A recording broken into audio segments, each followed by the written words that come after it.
ನಮಸ್ಕಾರ ರೈತ ಬಂದ ಪ್ರಸ್ತುತ ನಾವು ಶಿವಮೊಗ್ಗ ಜಿಲ್ಲೆ ಹೊಸನಗರ ತಾಲೂಕಲ್ಲಿದ್ದೀವಿ. ರಿಪ್ಪನ್ಪೇಟೆಯಿಂದ 7-8 ಕಿಲೋಮೀಟರ್ ಆಗುತ್ತೆ. ಆಕಾಶಮುಖಿ ಅನ್ನೋ ಊರಲ್ಲಿ ನಮ್ಮ ಕಂಪನಿ ಔಷಧಿಗಳನ್ನು ನಿರಂತರವಾಗಿ ಬಳಸುತ್ತಿದ್ದಾರೆ ಇವರು.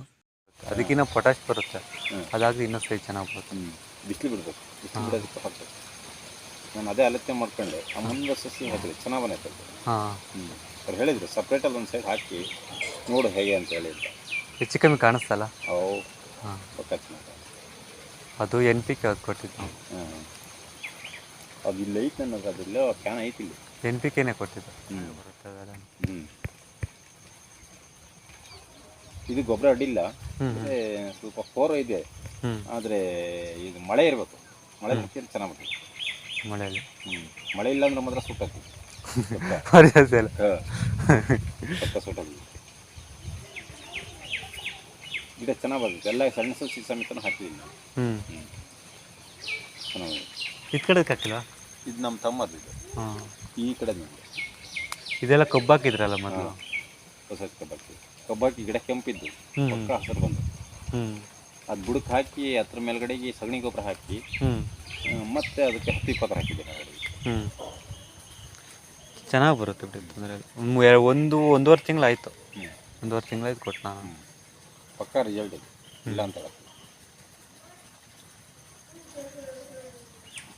ಒಂದು ಹೂವಿನ ಗಿಡಕ್ಕೆ ಹಾಕಿದ್ರೆ ತಕ್ಷಣದಲ್ಲಿ ಹಸಿರು ಬರುತ್ತೆ. ಮತ್ತೆ ಅದು ಒಂದೇ ವರ್ಷಕ್ಕೆ ಸೀಮಿತ ಆಗಲ್ಲ ಗೊಬ್ಬರ, ಮತ್ತೆ 2-3 ವರ್ಷ ಪವರ್ ಇರುತ್ತೆ. ಹೌದು, ಅದು ಬುಡಕ್ಕೆ ಹಾಕಿದ್ರೆ ಭೂಮಿನೇ ಒಂಥರ ಅರಳಿದಂಗೆ ಆಗ್ತದೆ. ಅಲ್ಲಿ ಅಂದರೆ ಮೃದು ಆಗುತ್ತೆ ಮಣ್ಣು. ಮೃದು ಆದಾಗ ಜೀವಾಣುಗಳು, ಎರೆಹುಳುಗಳ ಸೃಷ್ಟಿ ಚೆನ್ನಾಗುತ್ತೆ. ಅದೆಲ್ಲ ಆಲೋಚನೆ ಮಾಡಿದ್ದು ನಾನು. ಈ ಬೇರೆ ಎಲ್ಲ ಒಂಥರ ರಸಗೊಬ್ಬರಗಳು ಹಾಕಿ ಎಲ್ಲ ಗಾರೆ ಕಟ್ಟಿರುತ್ತೆ, ಕಾಂಕ್ರೀಟ್ ಆದಂಗೆ ಹಾಕಿ. ಇದೇನು ಆ ಥರ ಅಲ್ಲ, ಮೃದು ಆಗುತ್ತೆ. ಹೌದು, ಅಡ್ಡಿಲ್ಲ. ನನಗೆ ಇನ್ನೊಂದು 10 ದಿನಕ್ಕೆ 10 ದಿನ ಅಲ್ಲ, ಒಂದು 15 ದಿನದ ಒಳಗಡೆಗೆ ನನಗೆ ಒಂದು 15 ಚೀಲ ಬೇಕು. ಸರ್ ಅರೇಂಜ್ ಮಾಡ್ತೀನಿ. ಒಂಥರ ಗುಣಗಳಿರ್ತವೆ. ಆದರೆ ಇದು ಅಡ್ಡಿಲ್ಲ ಅನ್ನೋ ಕಾಣಿಸ್ತದೆ. ಇಲ್ಲಿ ಶಿವಮೊಗ್ಗದಲ್ಲೆಲ್ಲ ಜಾಸ್ತಿ ನಮ್ಮ ಗೊಬ್ಬರನೇ ಚೆನ್ನಾಗಿ ಕೊಡ್ತಾ ಇರೋದು. ಇಲ್ಲಿ ಸಾಗರ ಮತ್ತು ಶಿಕಾರಿಪುರ, ರಿಬ್ಬನ್ಪೇಟೆ, ವೈನೂರು ಈ ಸೈಡೆಲ್ಲ. ಅಡ್ಡಿಲ್ಲ, ಒಂದು 15 ಚೀಲ ಹಾಕೋಣಂತ ದೊಡ್ಡದಕ್ಕೆ, ದೊಡ್ಡ ಗಿಡಕ್ಕೆ. ಅದಕ್ಕೆ 2-2 kg ಹಾಕಬೇಕಾಗುತ್ತೆ. 2 kg ಹಾಕಿದ್ರೆ ಚೆನ್ನಾಗಿ ಬರುತ್ತೆ. ಅಲ್ಲಿಗೆ ಒಂದು 20 ಚೀಲಕ್ಕೆ ಎಷ್ಟಾಗುತ್ತೆ? 20ಕ್ಕೆ 6 ಕೊಡ್ತೀವಿ. 20ಕ್ಕೆ 6 ಕೊಡ್ತೀರಿ? 26 ಆಗುತ್ತೆ. ಅಲ್ಲಿಗೆ 15 ಚಿಲ್ಲರೆ ಆಗುತ್ತೆ. 15 ಚಿಲ್ಲರೆ ಆಗುತ್ತೆ. ಸುಮ್ಮನೆ NPK ಮೊನ್ನೆ ಕೊಟ್ಟಿದ್ವಲ್ಲ, ಅದೇ ಹಾಕ್ಬಿಡಿ, ಲಿಕ್ವಿಡೇನೆ. ಲಿಕ್ವಿಡಾ? ಹಾಂ, ಸೇಮ್ ಅದು ಅಷ್ಟೇ ಪವರ್ ಇರ್ತದೆ.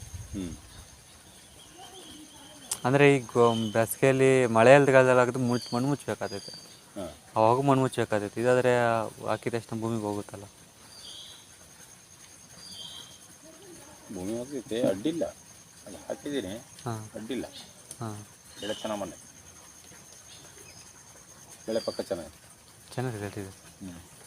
ಬೇಕಾದ್ರೆ ನೋಡ್ಕೊಂಡು ಬರೋಣ, ತೋರಿಸ್ತೀನಿ. ಕೆಸರೈತೆ. ಗೊಬ್ಬರ ಏನೇನು ಬದಲಾವಣೆ ಆಯಿತು? ಗಿಡಗಳು ಭಾರಿ ಚೆನ್ನಾಗಿ ಬಂದಿವೆ.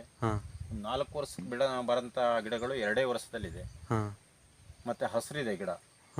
ಮತ್ತು ಅಡಿಕೆ ಇದು ಯಾವುದು ಅಂತಂದರೆ ಹ್ಯಾಡಗಳು ದೂರ ಗಣ್ಣಿಲ್ಲ, ಕಿರಿಗಣ್ಣು ಬರ್ತಾ ಇದೆ.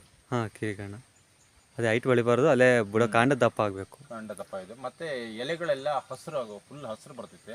ಮತ್ತು ಚುಕ್ಕಿ ಯಾವುದು ಬರಲ್ಲ. ಚುಕ್ಕಿ ರೋಗ ಕಂಟ್ರೋಲ್ ಆಗುತ್ತೆ. ಚುಕ್ಕಿ ರೋಗ ಕಂಟ್ರೋಲ್ ಆಗುತ್ತೆ. ಸರಿ ಸರ್. ಮತ್ತು ಭೂಮಿಯಲ್ಲಿ ಇದರಲ್ಲಿ ಯಾವ ಥರ ಇದೆ? ಗೊಬ್ಬರ ಹಾಕಿದಾಗ ಅದು ಮೆದುವಾಗುತ್ತೆ. ಈ ಬೇರೆ ಗೊಬ್ಬರಗಳ ಹಾಕಿದರೆ ಅದು ಈ ಥರ ಈ ಪಕ್ಕದಲ್ಲಿ ಮೆದು ಬರಲ್ಲ, ಕರೆ ಕಟ್ಟಲ್ಲ ಬರುತ್ತೆ. ಇದು ಮೆದು ಆಗುತ್ತೆ. ತೋರಿಸ್ತೀರಾ ಸ್ವಲ್ಪ?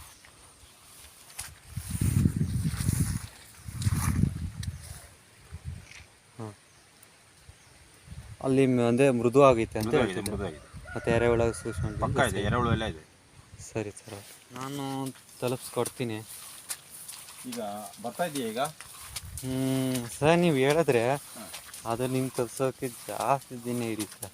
ನೀವು ಲಿಕ್ವಿಡ್ ಹತ್ರ ಬೇಕಾ ಹಿಡಿತಿದ್ದೆ, ಅವಾಗ ಸಿಗ್ತಿತ್ತು.